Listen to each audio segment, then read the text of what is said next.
You know, when the gavel comes down, it only means one thing: court is in session. So welcome to Court Case this week.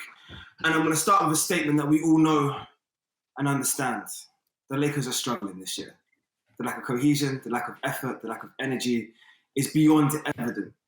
But this last loss to Toronto puts the Lakers 10 games under 500. But it gets worse than that, Lakers fans. And I take no joy when I say this. But listen to these stats.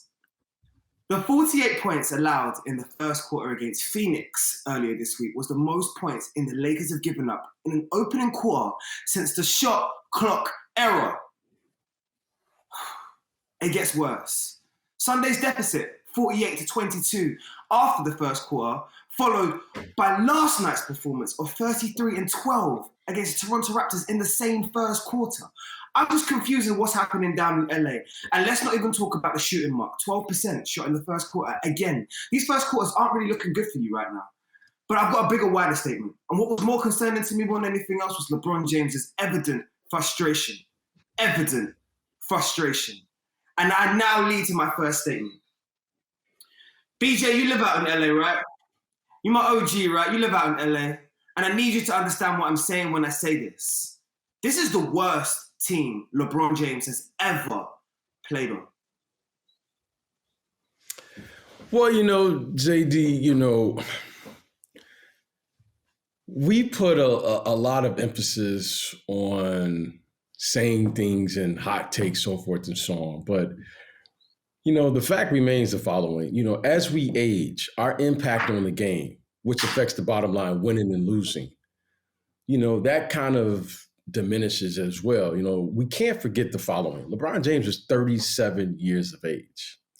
And we say things like, this is his worst team. No, this isn't his worst team. It's just that as he's beginning to age, he just can't carry the game like he once could, nor should he have to at this age. So, I hear a lot of people, I live out here in LA and I watch and everyone says this and, well, LeBron gets 30 points, so forth and so on. Okay, that's fine. We can look at the stats. We can look at all those things. But the fact remains is you have to have impact on the game itself. At one point, LeBron James could go out there and just impact the game. And it really didn't matter who he was playing with because he was that impactful to the game itself as far as the outcome of the game.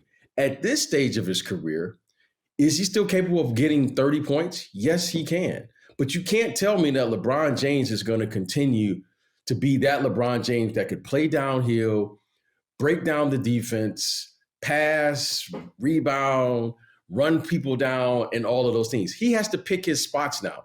So I think what we have to do is say, this new LeBron, who's still able to put up numbers, what's his impact on winning and losing?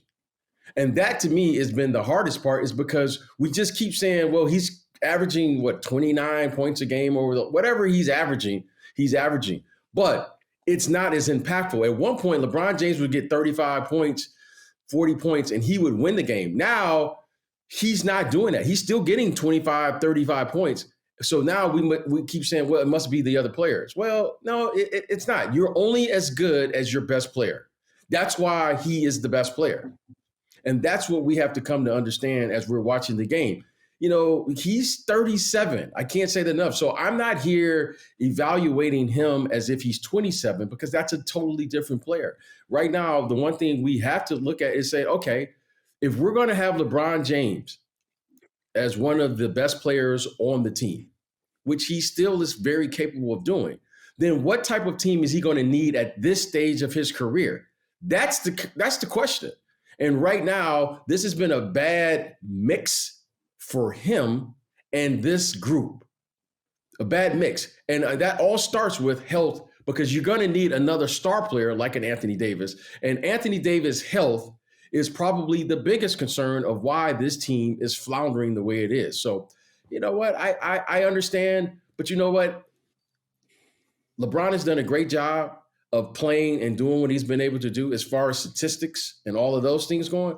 But you're going to need to surround him with a different level of player, especially you're going to need someone who can carry the game if this team is going to win and be a team that's going to try to compete for a championship, like, we know that's what they need to do or want to do here in LA. I don't want to just look at stats or records, Mo, because I look at LeBron James' rookie year, and if I remember correctly, 33 and 46 that Cavs team were, right? And they were coming off of a season where they were 17 and 65. So I can see the impact of a rookie coming in and actually elevating his team with the scoring and the usage and the way that he's had to sort of combine to win shares. But this team right here is, 19 months removed from a championship? How many Hall of Fame talents have they got? 6? Mo, this is a disgrace. It's a disgrace, and I'm telling you now, this is LeBron's worst team ever. This is not the worst LeBron James-led team we've ever seen. This team has 4 of the top 75 players of all times, plus Anthony Davis on the roster. Okay, this is a team handpicked by LeBron James himself that he wanted to run with his guys. This isn't the worst team he's ever played on. If you want to say this is the worst team he's ever played on, that means you're saying Zydrunas Ilgauskas or Carlos Boozer is better than Anthony Davis. That means you're saying Ricky Davis on the 04 Cavs team is better than Russell Westbrook. Talent-wise, this is not the worst team that LeBron James has played on. Is it the most lazy defensive team he's played on? Maybe, because they give absolutely minimal effort on the defensive end. You let teams can just run up massive leads from tip-off. We watched the first few possessions of a game against the Suns, first few possessions of the games against the Raptors. They're jogging up the court. They're not giving any effort. They're not giving any energy. And before you know it, you're down 20 points halfway through the first quarter. But if we're talking talent-wise, look at the caliber of players on this roster, JD. If you're going to say this is the worst team he's ever played on, I disagree with that. Some of those early Cavs teams were absolutely horrible. So I'm going to say this isn't the worst team that LeBron James has played on, but this is the most disappointing team that LeBron James has played on in his career so far. So let me get this right from both of you. Mo, you're saying that this is the most disappointing team that he's played on, and BJ, yes, you're saying that there needs to be more of an onus put on. There needs to be more of an onus put on other players and not just LeBron James. I'm just making this clear because it sounds like to me both of you are disagreeing with this current Lakers construction. JD, would you rather take the 04 Cavs or the sorry, BJ. Okay. The 04 Cavaliers, did you watch that team play? I watched. I watched. Are you telling me you'd rather take those guys over this current crop of Lake players? It's not about the names on paper, Mo. I'm looking at the win shares, I'm looking at the impact, and I'm looking at the progression because I made something very relevant. I said, looking at where they came from, 17 and 65 to 33 and 46, there was at least an improvement there. This team has gone from 19 months ago winning a championship to where they are currently today. Yeah, that needs an explanation. Team, though. Look how many pieces they lost from that championship team. That's why it's not the same. See, look at the integral pieces. The JaVale McGee's who provided such great impact on the interior that allowed Anthony Davis to play the 4 and not get banged up with injuries like he is right now. The Rajon Rondos, who they traded away this season for some reason, after they let him walk to Atlanta in free agency, then get him back and then let him go again. He came in off the bench and orchestrated the team and allowed LeBron James to move off the ball so that Rajon Rondo could orchestrate the offense and get everyone their touches, get everyone that looks. Even guys like KCP, Kyle Kuzma, they played integral roles in that championship team. Instead, they won a championship, and then they tried to get sweet with it and try and go and get guys like Schroeder and Harold to try and get even better, but they didn't realize that the chemistry is an important factor. The veteran guys like Rondo and JaVale on the team was a big important factor in them winning. And so that's why this isn't the same team that won that championship 19 months ago, whatever it was, in the bubble.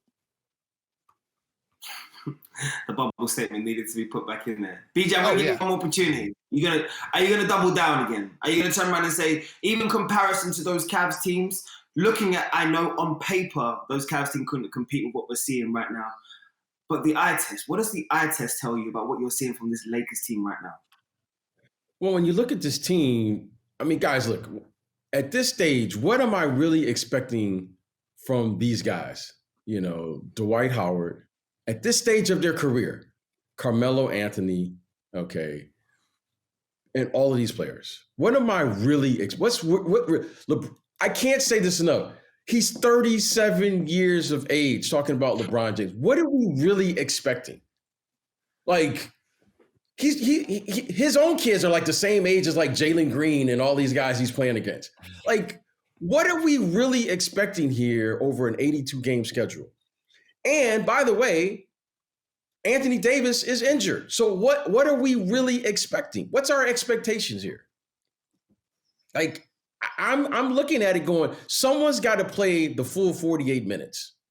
Someone's got to play the game at a very high level. Someone has to be able to exert the effort and energy necessary. Do I think LeBron James can pick and choose his moments and show glimpses and do that and maybe, carry for stretches? Yeah, I'm not saying he can't do it. But if you're telling me he can do this for a full 82 games, if you're telling me Carmelo Anthony, if you're telling me Dwight Howard, if you're telling me Russell Westbrook, that these can, no. Now, well, that's just BJ, it's not us telling you, though. It's not us telling you. It was LeBron James himself who, at the start of the season, said, people keep talking about my squad, our personnel ages, the way they play, we're way past our time in this league, etc., etc., etc. Do me one favor, please, ! Exclamation mark. And I mean, please, keep that same narrative energy when it begins. That's all I ask. Thank you, King emoji.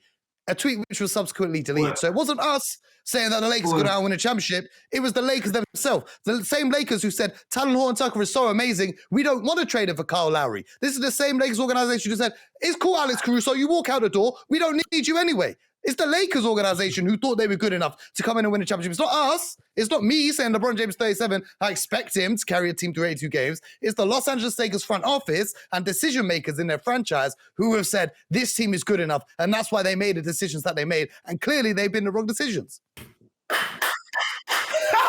All right, shout out to my guys each and every time. Look, LeBron James, congratulations, as I said already, because 30,000 points, 10,000 assists, 10,000 boards. You already notched yourself in NBA history where you have further cemented yourself. But I will at this moment right now say that I concede to my two guys on the panel and saying that maybe the Cavs teams of yesteryear were worse than this current Lakers team, but boy, are this Lakers team making this debate even harder every week that they go in. But look, 14 games left. Let's see what King James and that team can do going into the play.